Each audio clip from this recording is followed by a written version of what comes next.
Hello everyone, good morning. কেমন আছো তোমরা সবাই? আশা করছি তোমরা সবাই খুব ভালো আছো। যে যেখানে আছো ঈশ্বরের কৃপায় আমরাও ভালো আছি। তোমার নতুন আরেকটি ব্লগে তোমাদের সবাইকে জানাই ওয়েলকাম। আই হোপ আজকের ব্লগটাও তোমাদের ভালো লাগবে। এখন ঘড়িতে বাজে 9টা বাজতে 15 মিনিট বাকি, আর আমি ঘুম থেকে উঠলাম 8:30। সেই যে আমার ঘুমই ভাঙছে না, বর আমাকে উঠে ডাকছে। অন্য সময় আমি বরকে ডাক দিয়ে ঘুম থেকে তুলি, তারপরেও অত লেট করে না, 8টা বা 8টা বাজতে 10 মিনিট বাকি এরকম। আমি কিন্তু উঠে যাই আরও আগে। আর এই মানে আজকে কি যেন হয়েছে, আমার ঘুমই ভাঙছে না। মনে হচ্ছিল আরও যদি আধ ঘন্টার মতো ঘুমোতে পারতাম তাহলে ভালো ছিল। তো এটা তো আর হলে হবে না বলো, সংসারে কাজ বাজ আছে। আর লেট করে উঠলে না যা চাপ পড়ে, তো একটু তাড়াতাড়ি করে উঠলে না তাহলে সংসারের কাজকর্মগুলো একদম টাইমের মধ্যে শেষ করতে পারি। তারপর তো ইউটিউবের কাজ আছে, না হলে ওই কাজগুলো টাইম মতো করতেই পারি না। তো এদিকে ঘুম থেকে উঠে আগে মুখটা ধুয়ে জলটা খেয়ে নিয়েছি, নিয়ে চা বানিয়ে নিলাম। এদিকে আমার শাশুড়ি মা, তোমাদের দাদাভাই আমার জন্য নিয়ে বসলাম। তোমরা তো আবার বলবে 3টা কাপ কেন?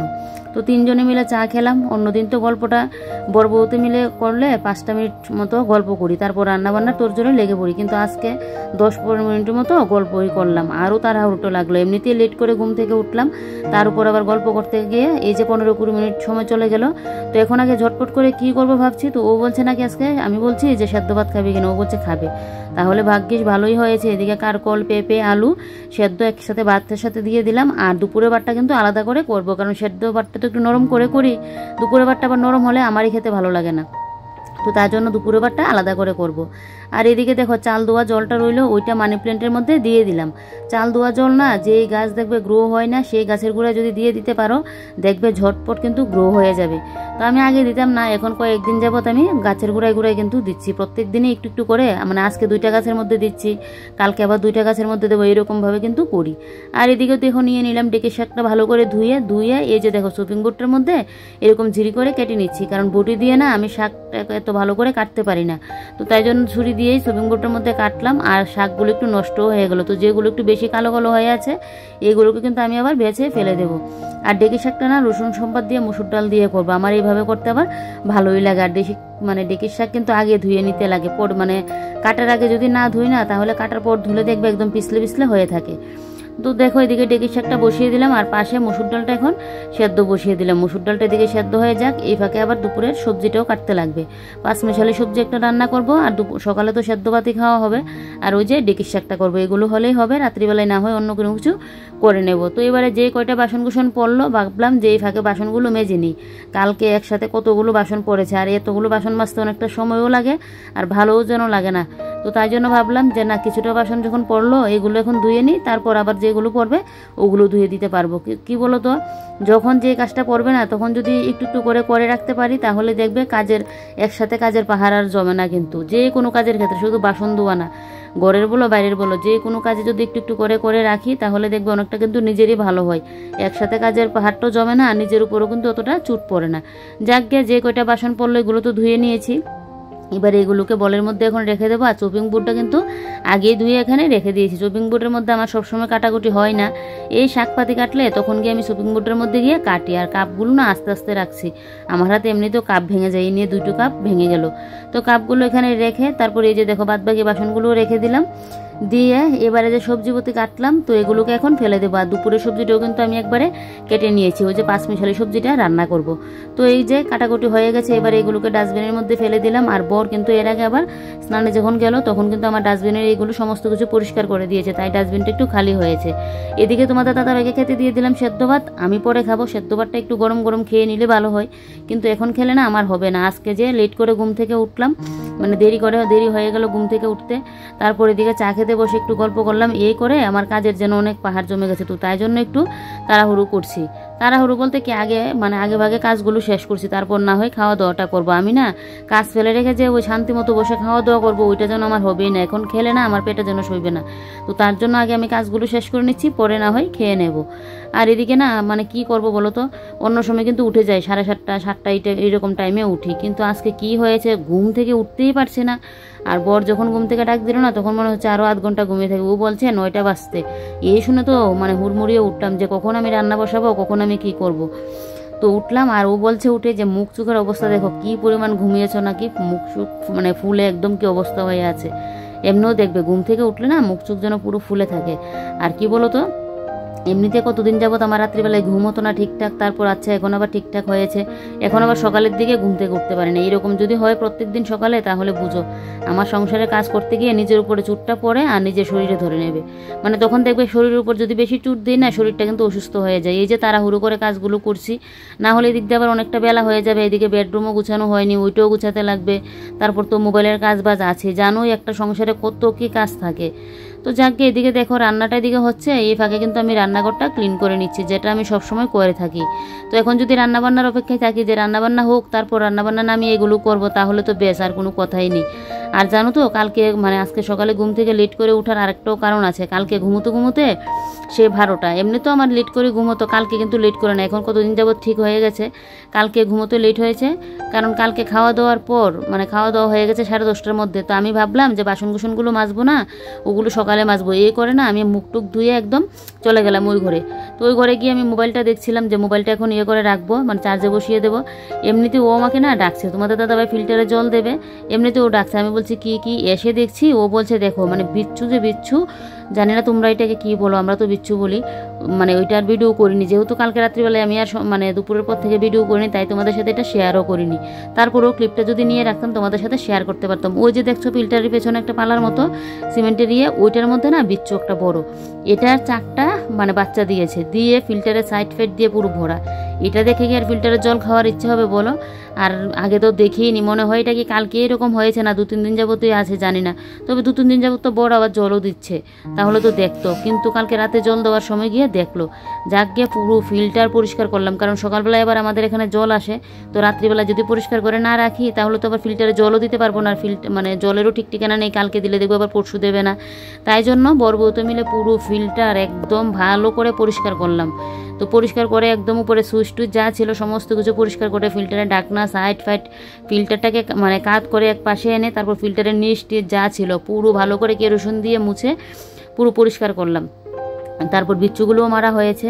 কোথা থেকে যে এসে এই সাইডটা দিয়ে বাসা বানলো না, মানে ফিল্টারের পিছনটা দিয়ে হলো বড় বিচ্ছুটা, আর ছোটো ছোটো বিচ্ছুগুলো এই ফিল্টারের সাইড ফেট দিয়ে ভেতর দিয়ে, জলের মধ্যে না কিন্তু। তারপর ওইসব দেখে তো আর জলটা খেতে পারবো না বলো, জন্য না পুরো ফিল্টারকে রাত্রিবেলায় পরিষ্কার করলাম। তারপর ঘরটাও মুছতে হয়েছে, কারণ এই যে ফিল্টার পরিষ্কার করলাম, নিচের জলটা ফেললাম, উপরের জল ফেললাম, এ নিয়ে ঘরের মধ্যে পড়ে যা ইচ্ছা তা অবস্থা। তারপর আর মানে রাত্রের বাসনপত্র আর রাখিনি, ভাবলাম কি যে ওই সমস্ত কিছু পরিষ্কার করলাম, আবার বেসিনে বাসনগুলো রেখে দেবো, যাক গিয়ে বাসনগুলো পরিষ্কারই করিনি। এই করে ঘুমোতে আস্তে আস্তে প্রায় 12টা বাজতে 20 মিনিট বাকি, তখন গিয়ে এসে ঘুমুলাম, তাহলে বুঝো তাই জন্য আরও লেটটা হলো।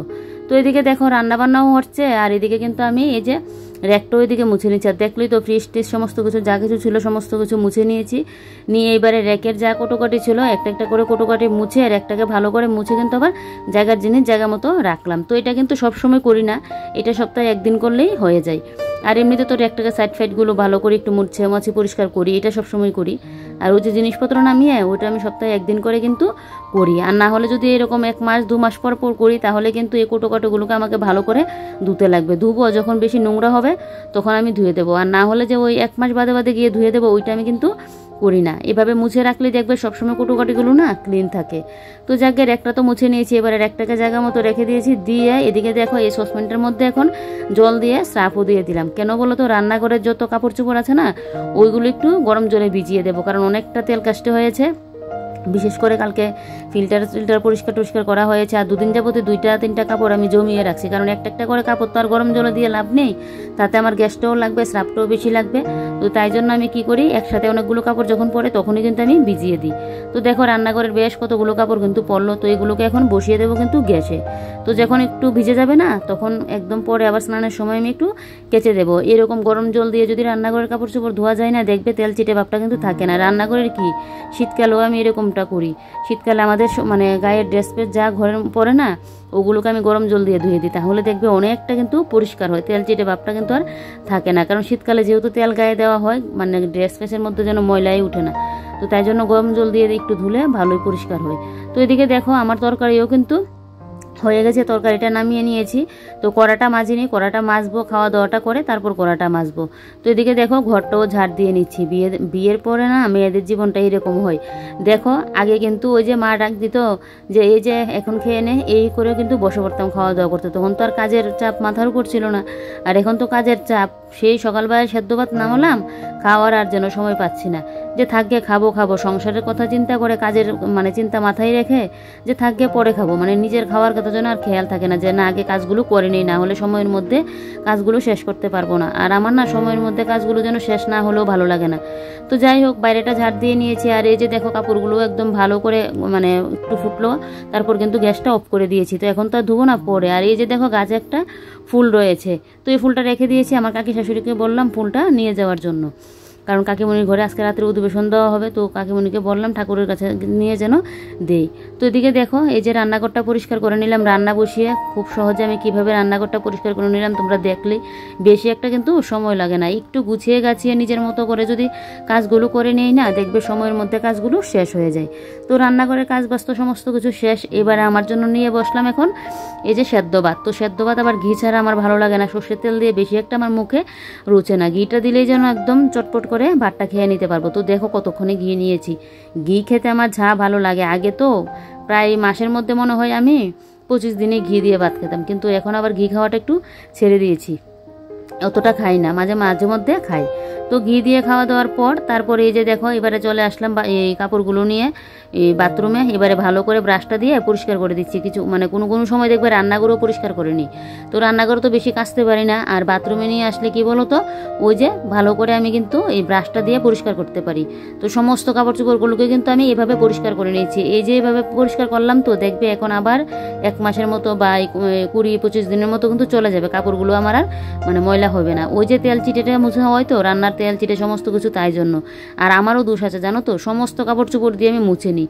2 টাকা পর তেল মোছার জন্য যদি রাখি আর বাদ বাকিগুলো ওইগুলো ধরার জন্য যদি রাখি, তাহলে কিন্তু এত মানে তাড়াতাড়ি কাপড় চোপড়গুলো আর নোংরা হয় না। কে আর কার কথা শুনে যখন ধুই তখন এটা ভেবে রাখি যে কালকে থেকে এরকমভাবে করব, কিন্তু যখন আবার মুছতে যাই তখন কিন্তু আমি এগুলো ভুলে যাই। এবার তো শিওর এরকমভাবে করবো, আলাদা আলাদা করে রাখবো। 2টা শুধু এই তেল চিটে মোছার জন্য, আর 2টা রাখবো এমনিতেও ঘরের জিনিসপত্র মোছার জন্য, তাহলে আর মানে সমস্ত কাপড় চোপড়গুলো আর নোংরা হবে না। যদিও সবগুলো হয়নি, তো গরম জলটা করলাম বলে একসাথে আরও 2-3টা কাপড় দিয়ে দিয়েছি।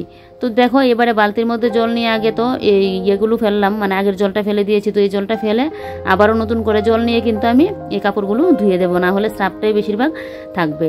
তো এগুলো করে এদিকে বেডরুমও ক্লিন করা বাকি আছে, বেডরুম ক্লিন করব, তারপর গিয়ে কিন্তু আমি করবো স্নান টান করবো। স্নানের পর তো আবার পুজোও আছে, তো এগুলো করবো। তো সমস্ত কাজ বাস্তু আর একটা ব্লগে শেয়ার করতে পারবো না, তাহলে ব্লগটা অনেকটা লং হয়ে যাবে। এমনিতে ভিডিওতে দেখছি এখন আর ভিউজটা ঠিকঠাক হচ্ছে না, তাই যেন মনটা এত খারাপ, জানি না ভগবান কি চাই। আদৌ কি কথাটা সত্যি যে কষ্টের ফল নাকি একদিন হলো মিলে, ধৈর্যের ফল নাকি একদিন হলো পাওয়া যায়? সে 2-2.5 বছর ধরে কষ্ট করেই যাচ্ছি, ধৈর্য ধরে যাচ্ছি, ভগবান কি আর কোনোদিনও আমার দিকে তাকাবে না? সে আমার স্বপ্ন নিজের পায়ে দাঁড়ানো, নিজে একটা কোনো কিছু করা, সেটা মনে হয় আর কোনোদিনও হবে না। তো জানি না কি করবে ভগবান, তারপরেও কষ্ট তো করে যাচ্ছি, কষ্টের ফল আদৌ পাবো কিনা সেটাই জানি না। তো এই যে ভিডিওতে ভিউজটা হলে খুব ভালো লাগে, পরের দিনকে ভিডিও করার জন্য একটা এনার্জি পাই। আর ভিউজটা না হলে যেন ভালোও লাগে না, সারাদিন সংসারের কাজ, তার উপর আবার ভিডিও করা, ভিডিও এডিটিং করা, মানে কি যে কষ্ট। যাকগে দেখো একদম ঝলমলে রোদ দিয়েছে, এরকম রোদ হলে তো খুব ভালোই লাগে। সকালবেলায়ও কতগুলো কাপড় ছিল, ওগুলো তোমাদের দাদাভাই ধুয়ে দিয়েছিল, তো এগুলো আমি মেলে দিয়েছি। আরও কিন্তু কয়েকটা কাপড় চোপড় ছিল, তো এই নাইটোগুলো ভালো করে শুকিয়ে গেলে স্নান করার পর নিয়ে যাব ঘরে, শুকিয়ে যাবে ততক্ষণে। আর দেখো সমস্ত কাপড়গুলো কিন্তু এখানে মিলে দিচ্ছি। তো দেখলেই তো বন্ধুরা, দেরি করে ঘুম থেকে উঠেও আমি কিভাবে একদিকে রান্নাবান্না করে আর একদিকে রান্নাঘর পরিষ্কার করে নিয়েছি, সমস্তটাই তোমাদের সাথে শেয়ার করলাম। তো তোমাদের কীরকম লাগলো কমেন্ট করে কিন্তু বলবে, ভালো লাগলে একটা লাইক করে দেবে, আর অনেক ভালো লাগলে একটু শেয়ার করে দেবে। আর নতুন কোনো বন্ধু যদি আমার চ্যানেলে এসে থাকো, আমার চ্যানেলটিকে সাবস্ক্রাইব করে পাশে থাকবে। তোমাদের সাপোর্ট আর ভালোবাসা ছাড়া কোনোদিনও কিন্তু আমি এগিয়ে যেতে পারবো না। তো প্লিজ তোমরা সবাই একটু কমেন্ট করে বলবে, আর ভিডিওটা দেখার সাথে সাথে একটু লাইক করে দেবে, আর পারলে একটু ভিডিওগুলো একটু শেয়ার করে দিও, যাতে তোমাদের পরিবার পরিজন সবাই দেখতে পারে। এইরকম ঝলমলে রোদ দেখলে না আমার মনে হয় সমস্ত ঘরের কাপড় চোপড় ধুয়ে দিই, এরকম ঝলমলে রোদটা দেখলে খুব ভালো লাগে। এমনিতে গরমটা বেশি লাগে, কিন্তু কাপড় চোপড় শুকাতে কিন্তু ভালোই হয়, দেখবে ঝট করে কাপড় চোপড়গুলো কিন্তু শুকিয়ে যায়। দেখো এই তার 2 তার কিন্তু পুরো ভরা কাপড় চোপড়ে। যাই হোক চলো তাহলে আজকের ব্লগটা এখানে শেষ করছি, কাল আবারও কোনো নতুন ব্লগে দেখা হচ্ছে। তোমরা সবাই ভালো থেকো, সুস্থ থেকো, এটাই প্রার্থনা করি। কারণ এখন গিয়ে তো বেডরুমটা ক্লিন করবো, ওইটা করতে গেলেও অনেকটা সময় লাগবে। যাই হোক চলো আজকের মতো বাই বাই। তোমরা সবাই ভালো থেকো, সুস্থ থেকো, আর সাবধানে থেকো।